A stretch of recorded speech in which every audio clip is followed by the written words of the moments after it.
Γιατί πρέπει να είμαστε διχασμένοι? Γιατί πρέπει να αποφασίσουμε ένα ναι ή ένα όχι σε ένα ερώτημα που δεν ισχύει, γιατί θα έρθει ένα χειρότερο? Και αν η άποψή μου είναι ναι στα μαλακά ναρκωτικά και όχι στα σκληρά, τι πρέπει να απαντήσω? Γιατί πρέπει να υφίσταμε bullying κάθε φορά που θέλω να πάω στη Eurovision? Οι Έλληνες πρέπει να αποφασίσουμε τι θέλουμε, όχι για το δημοψήφισμα, αλλά για το Eurovision που έρχεται.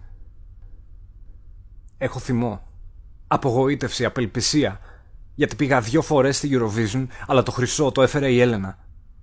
Οι θυσίες μου δεν απέδωσαν, γιατί παρά τις στερήσεις βρέθηκα σήμερα στο χειρότερο σημείο.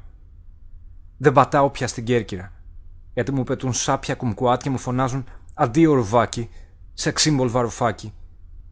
Όλη η Ευρώπη έχει ευθύνη, αλλά μόνο η Κύπρος μας δίνει 12.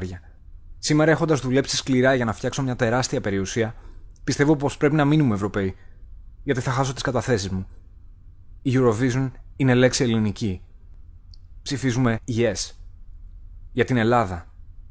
Τα λέω καλά, κουμπάρα? Αισθάνομαι.